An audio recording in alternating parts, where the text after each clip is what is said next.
жалғастырамыз. Бүгін бізге қонаққа жас мамандар тест тапсыратын жаңа платформа құрастырған жас стартапер Назарбаев университетінің жоғарғы білім мектебінің магистранты Мирас Баймырза келіп отыр. Біз студиямызға шақырайық. Қонағымызды бүгінгі студиямыздың таңертеңгілік алғашқы мейманы. Сонымен Мирас, келіңіз. Қайырлы таң. Қайырлы таң. Көңіл күйіңіз қалай? Шайғасып алыңыз. Келіңіз. Көңіл күй қалай? Жақсы, рахмет. Енді ғылым адамы, істің адамы, меніңше таңертең уақытын ерте тұрудан бастайтын шығар. Жалпы мына bbtest.kz қой, жаңа платформа. Сайтымыздың аты bbtest.kz. Бұл не қылған жоба? Бұл кімдерге арналған жоба? Қандай жоба? Осыдан бастайықшы. Демек, авторы өзіңізсіз, Авторы өзіммен бірге, мен ағам, туған ағам.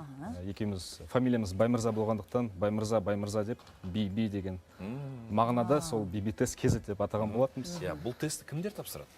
Бұл жалпы идея, мен өзім Назарбаев зияткерлік мектептерінде біраз тәжірибе алғандықтан, бұл идея осы ауылдағы балалардың сол мектепке деген үміткер балалар бар ғой, сол мектепке түсем деген оқушылар үшін үлкен тест бар мектепте. Бұл тест енді балалар қобалжиды.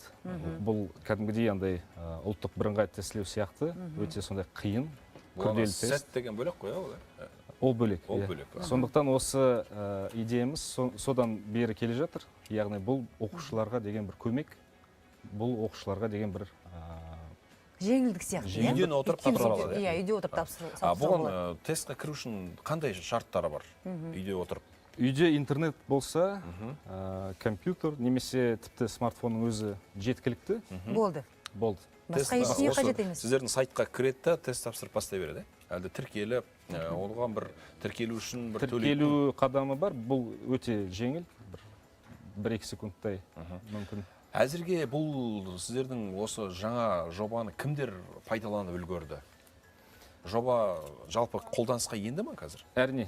Бүгінде сайтымызда қателеспесем 5000-нан астам адам бар, оқушылар. Бұл жаңағы Назарбаев зияткерлік мектептеріне түсем дегендер. Сонымен қатар ұлттық бірыңғай тестілеуге тапсырушылар және Назарбаев университетіне түсем дегендер. Яғни бізде бүгінде 3 тест бар сайтымызда. Сол көбінесе әрине бұл Назарбаев зияткерлік мектептері. Сол мектепке түсетін талап үміткерлердің тесттері ғой, кәдімгі? Тура сол тест емес, әрине. Бұл сол сияқты тест. Өзіміз жасап шығарған. Бізде 30-дан астам мұғалімдер жұмыс істейді. Бұлар әр пәннен, әр мұғалім өз пәнінен тест құрастырады. Демек, бірлесе отырып жасадыңыздар бұл жұмысты, иә? Мысалы, Назарбаев зияткерлік мектебіне, университетіне түсу үшін сіздің тестіңіз өту керек. Мектепке қойым шамасы, Мектепте бар, университетте бар. Университетте бар. Түсу үшін кәдімгі үйде отырып, үй жағдайында тестті тапсыруға болады. Кәдімгідей. Бармай-ақ, иә? Ал енді оқушы немесе жаңағы абитуриент жалпы өзінің тапсырған тестінде қателіктерін көре ала ма осы жобада? Әрине, бұл біздің бір функционалдың бірі. Яғни тест тапсырғаннан кейін жаңағы оқушы өз қателерін көріп, сонымен жұмыс істейді. Жаңағы қандай да бір статистика береміз оған.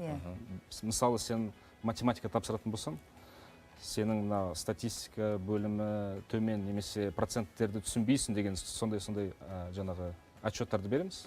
Бұл біздің ойымызша оқушыға өте бір көмек сияқты. Бірақ оқушы әрине өзі жұмыс істеу керек. Біз ешқандай да бір курстар бермейміз. Бұл жаңағы оқушының құралы ғана.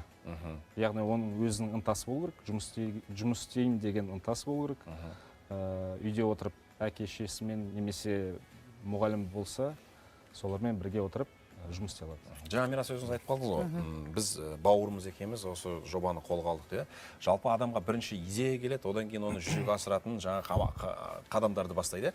Осы ой келгеннен бастап, осы жобаны іске қосқанға дейінгі аралықтың арасы қанша болды? Қателеспесем, мүмкін 3 жылдай өткен шығар.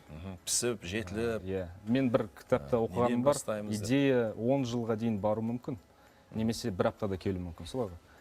Сондықтан біздің жағдайымызда бұл бір мүмкін 3-4 жылдай пісіп, өзіміз жаңағы сайттың кейпінде жетіліп отыр бүгін. Ал енді қазір сіздер осы жобаны дүниеге әкелгенге осы Назарбаев зияткерлік мектебі, Назарбаев университеттері, жаңағы басшылары немесе сол мекеменің өкілдері сіздерге былай қарым-қатынас бірге жаңағы партнерлық қызмет атқаруға деген сияқты ұсыныстар немесе келісімшарттар жасалынды ма осындай?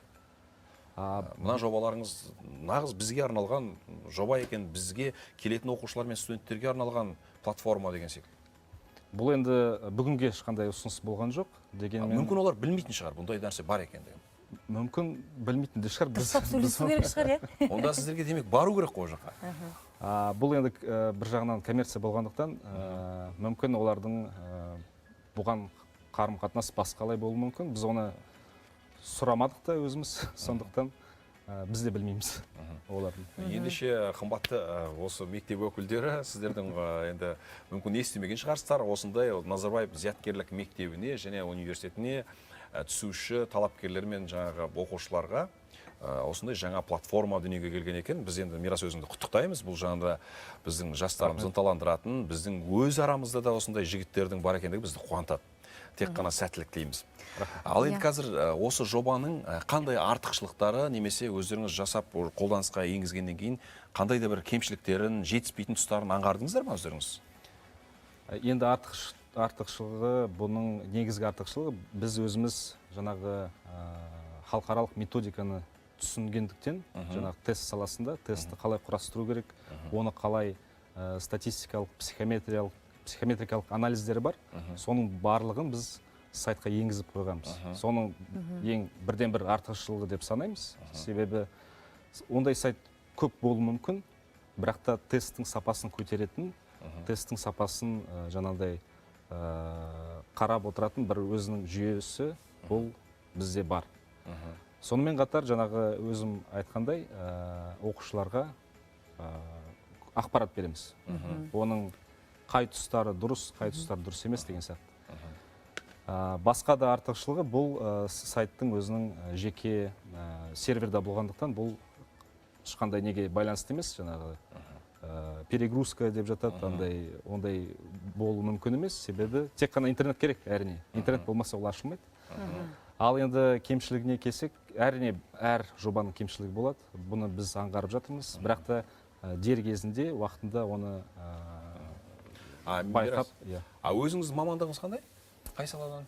Мамандығым негізі шығыстанушы. Мен Қытай тілінің маманы болып келем. Айтишник емессіз? Айтишник емеспін. Айтишник мен ағам сонда. Шығыстанушы қай тілдің сонда? Қытай тілі мен жапон тілі негізі. Мирас, жақында Азия Централ Шоу, е? Байқауының? Иә, Central Asia стартап шоу. Стартап шоу байқауының жеңімпазы атандың. 1.600.000 теңгеге ие болыпсыз. Қайда құрттың деп сұрайықшы? Бірінші көрме қыздарда келетін ой, қайда жұмсадың? Кімге сыйладың ол ақша? Жобаға жұмсалынған болар. Бұл ақша әлі жұмсалған жоқ. Жақсы. Бұл жаңағы стартап шоу Назарбаев университетінің инновациялық кластерінің ұйымдастырумен болған осы бір апта бұрын. Солардың көмегімен. Енді сол Назарбаев университет, сол кластердің кейпінде бізге үлкен көмек көрсетуде. Біз қандай да бір тренингтер өтеміз орықта, ол бізге жобамызға, жалпы компаниямызға үлкен бір көмек болды бүгінге. Сондықтан тіпті ақшалай көмек те бар. Сондықтан бұл грантты біз әрине жобаға жоспарлап отырмыз. Мен ойлаймын, бұл Назарбаев университетіне, жаңағы сіздер сол мектебіне түсетін балаларға арналған керемет платформа дүниеге әкелгеннен кейін, енді біздің отандық түрлі компаниялар бар. Олар да ертең өздеріне қажетті дүниеге сіздерге бір ұсыныс айтып, мынандай бір жобаны бірге қолға алсақ деген ұсыныс болатын шығар алдағы уақытта. Ал ұсыныс болса, сіз дайынсыз ба жұмыс жасауға? Біз сол айта кетейін, стартап шоуда біз жаңа бағытты ұсындық. Бұл енді оқушылар үшін емес, компаниялар үшін. Яғни қызметкердің білім деңгейін тексеретін тестілер. Әр компания біздің сайтымызға кіріп, жаңағыдай банк болса өзінің тестілерін тауып, соларды өз жұмыскерлеріне таратып бере алады. Қандай қызметкер екенін анықтаушы тест болады ол, өздеріне келе жатқан. Бұл жаңағы әр компания өзінің қызметкерлерінің кәсіптік және деңгейін дамыту үшін ақша бөледі ғой. Иә. Соны енді дұрыс кетіп жатыр ма ақша, бұл қалай біліктілігін қай деңгейде артық болды ма, немесе мүмкін бұл айтайықшы, өзім жұмыс істегенде, басқа бір компанияда жұмыс істегенде курсқа барып келеміз. Мысалы, оған ақша бөлінеді, конференцияға барасың. Бірақ оның барлығы жаңағы бухгалтердің столының үстінде жаңағы отчет ретінде қалып қояды. Ол шындық, сөздің шыны керек. Кейбір компанияда солай. Соны жаңағы бюджетті оптимизация жасау үшін жаңағы жетекшіге көмек ретінде жаңағы ондай жүйені қалыптастырып бүгінге дайындап жатырмыз. Тамаша. Мінекей, қымбатты көрермендер, қазір заман осындай дүниелерге қазір жаңарып келе жатқандығымен, осындай дүниемен толығып келе жатқандығының біз өзіміз куәсі болып отырмыз. Мирас, тек қана сәттілік тілейміз. Осындай жобалар бастауы керемет ары қаратай қарқын ала берсін. Біз тек қана шығармашылық табыс тілейміз өзіңізге. Уақыт бөліп студиямызға келгеніңізге көп-көп рахмет. Көп рахмет. Рахмет. Ал біз жалғастырамыз.